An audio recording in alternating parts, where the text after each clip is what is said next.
We headed to the reception hall, the excitement of the ceremony, but an unexpected problem happened. There was a seat for my husband, but not for me.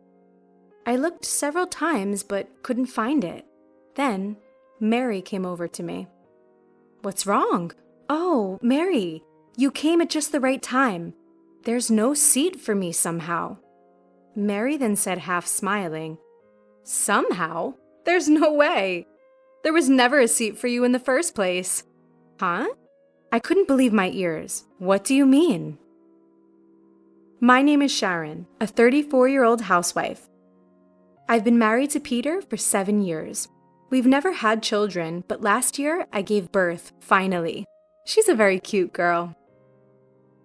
Giving birth was hard, but my first daughter is just so precious. Peter also loves our daughter and comes home at a fixed time every day. Peter is cooperative with parenting, and it's a great help. "Sis, give this to my niece." "Oh, Noel, are you here again?" "But my niece, it's just too cute." Noel, my younger brother, who often visits our home, says, "There's a 5-year age gap between Noel and me. We have no other relatives since our parents are no longer with us. Our parents divorced when we were young. Our father had a bad drinking habit, and he would often become violent towards our mother. Our mother decided to divorce as she felt staying together would harm the kids. She took us in, but raising 2 children alone was hard, and she had 2 jobs to support us. Thanks to her, Noel and I are now able to make a living as adults. But our mother must have worked too much. She passed away from cancer about 5 years ago. Yet I believe she was at ease knowing that both of her children were working as employees. I'm truly glad I was able to show myself to my mother in my wedding dress. We'd always lived while supporting each other. Our bonds as a family were very strong. My brother and I vowed to live our lives as happily as possible for our mother. Living day by day in this manner, I'm very happy now."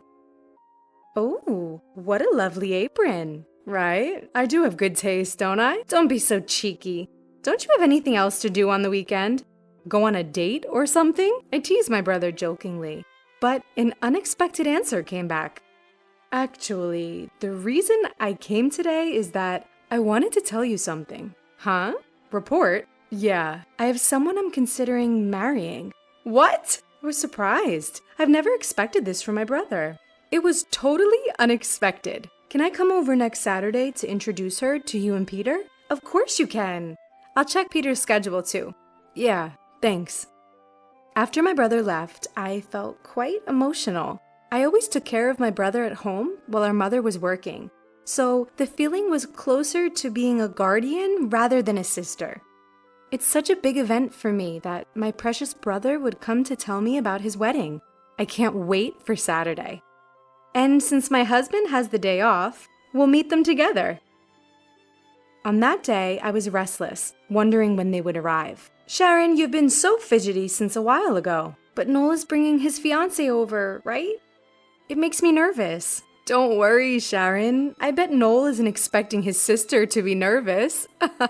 "Well, maybe, but..." As we were having that conversation, the doorbell rang. My brother and his fiancé arrived about 5 minutes later than planned. I could feel my heartbeat speed up. When I opened the door, there was a beautiful woman standing next to my brother. "Hey, sis. Welcome." "Why are you so nervous, sis?" "Who, me? I'm not nervous." As I was having this conversation with my brother, I locked eyes with the woman he had brought along. She politely introduced herself. "Nice to meet you. I'm Mary. I'm Sharon, Noel's sister." After a brief greeting, I led the 2 of them into the living room. My husband, who had been waiting in the living room, greeted the 2. "I'll make some tea." "Oh, we brought some sweets. Let's all have some." "Oh, thank you. I'll prepare the tea with them." Once I had finished preparing it for everyone, we sat down at the dining table and started talking. Mary was very beautiful and decent. Just like me, she seemed a bit nervous, looking around restlessly. "So, where did you 2 meet?" "Through work. Mary was working as a receptionist at a client's office that I was working with." My brother and Mary said this, looking slightly blushed. My husband said, "Not only managing negotiations, but also bringing a fiancé? Good work." Hey, Peter. That's one way to put it. My brother quickly interjected. I burst out laughing, and Mary was also laughing. Thanks to my husband, the slightly tense atmosphere immediately became more relaxed. By the way, Mary, how old are you? I turned 24 this year. Oh, I see. So she's 5 years younger than Noel, which means she's a full decade younger than me. So are you planning on continuing work after getting married? No. I'm going to quit. Oh, really? Many women these days prefer to continue working after marriage. That's unusual. I don't need to work that much. Noel works at a major company and my family is quite wealthy.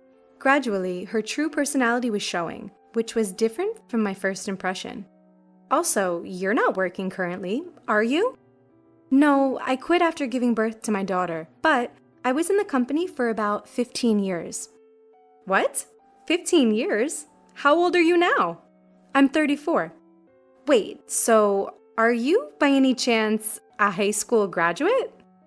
Suddenly, Mary's expression hardened. Well, yes I am. Oh, a high school graduate. She definitely sounded condescending.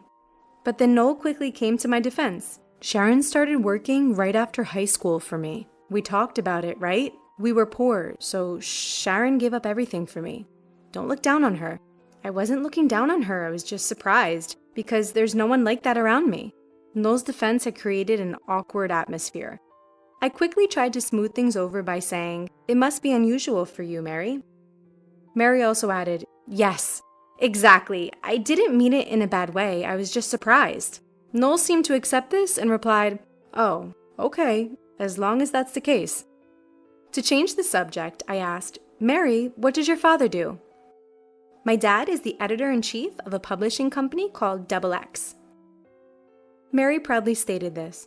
Wait, that publishing company? I noticed something, but I didn't want to bring it up and cause another weird reaction from Mary, so I decided not to mention it for now. Mary seems to take pride in the fact that her father earns a good income, and she brags about it. When talking about her father or her home, she looks really happy, even smug. I even thought that her nose had grown a few inches longer than when she first arrived at our house.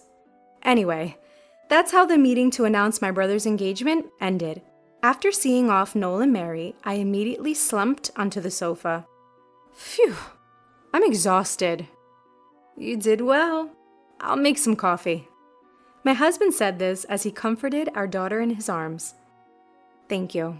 But I wonder if Noel's going to be okay. He said this as he moved our daughter to the crib. Huh? Because Mary seems difficult and she was mocking you. I hope they're okay. Well, Noel did quickly point that out, so maybe that part will be okay. Although I said that, I was also a little worried. Noel and Mary had grown up in very different environments, so their values must be quite different. No matter how successful Noel is, the different background could cause misunderstandings. But it's Noel's life, so he's the one who needs to make all the decisions. As his sister, all I can do is watch over him. After several months had passed, Noel and Mary came to visit our house. What brings you here all of a sudden? We wanted to give this to you today. What? What Noel handed over was an invitation to their wedding. Wow! You're finally holding the ceremony! We really want you to come. Of course, I'll be there. It's my dear brother's big day after all. As I was getting excited, Mary interjected. But you don't have any relatives to rely on, and you can't bring your baby to the wedding, can you? She could be worried, but from Mary's tone clearly implying, "Are you really coming?" Oh, don't worry about it. We'll leave her with my mother-in-law. When I said that, Mary seemed disappointed and murmured, "Is that so?" What's up, Mary? You seem down. Noel noticed. Mary suddenly changed her impression. Do I? I'm just tired. With a forced laugh. Yeah, it's been a rush trying to get everything done because our schedules didn't match. To ease their burden, I suggested, why don't you head home and rest? Thanks for the invitation. To be honest, I didn't want to spend more time with Mary, who clearly disliked me. But she's the woman Noel chose. So I refrained from voicing my objections about their marriage. When the day of the wedding arrived, my husband and I went to the venue. Noel looked so handsome walking with Mary. As I've always cared for him like a mother, I was moved to tears. "Mom, look at how grown Noel is," I murmured in my heart, knowing our mom in heaven must be watching. She must be watching the ceremony, emotionally charged from heaven. We headed to the reception with the excitement of the ceremony. But there, we encountered an unexpected problem. While there was a seat for my husband, there wasn't one for me. I searched several times, but I couldn't find it. So I had to tell the venue staff. However, even after they checked, they confirmed that there was no seat for me. Isn't it strange that the groom's sister's husband has a seat, but the groom's sister doesn't? My husband asked the staff. They showed us the seating chart that Mary and Noel had given them. Just then, Mary came over. "What's going on?" "Oh, Mary, good timing. There seems to be a mistake and I don't have a seat." Mary laughed and said, "A mistake? There's no way. We didn't prepare a seat for you from the start." What? I couldn't believe what I heard. "What do you mean?" When I asked this, Mary's expression turned evil. "When Noel is with you, he doesn't care about me, and he's spending all his money on his niece." "Can't be. Noel buys things for our daughter, but they aren't expensive, and occasionally. That's not the point. Anyway, my happiness is diminished by you. Please leave." With that, Mary glared at me disdainfully. What a terrible woman she is. Is it possible for someone to act this horribly based on misunderstandings? I hate the fact that my dear brother is marrying a woman like this. Suddenly, a man rushed towards us, exclaiming, Hey, Mary, what are you doing?" "Huh? Dad, why are you so panicked?" It was Mary's father. He also had connections with me. "You didn't say something rude to this lady, did you?" "Huh? This lady? She's the annoying old hag interfering with my happy marriage." What? Apologize right now." What's with you, Dad?" I had enough of their arguing, so I turned to Mary's father and bluntly stated my intentions. "Editor-in-chief, I want to conclude my column with this week's issue. I deeply apologize. She was disrespectful. We'll do anything, please. Don't quit." Mary's father apologized profusely.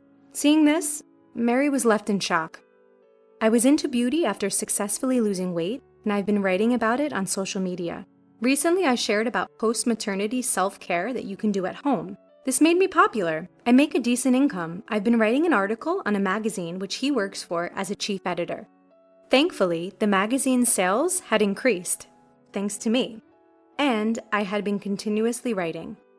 I had no idea that Sharon's younger brother was my daughter's fiancé. "Oh, you didn't come to the family gathering, did you? You said there was no need for just a sister." I deeply apologize. If I had known it was you, Sharon." You don't realize that your words only emphasize your bad character, do you? Silenced by my words, Mary's father could only stand there, dumbstruck. Anyway, I'd like to formally discuss my column with your company later. Goodbye. Having said that, I left the venue. My husband also left with me, saying that if I wasn't attending, he wouldn't either. Suddenly, my brother Noel came rushing over.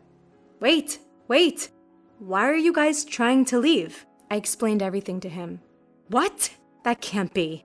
When I was at home, I saw a seating chart with Mary, and your name's on it."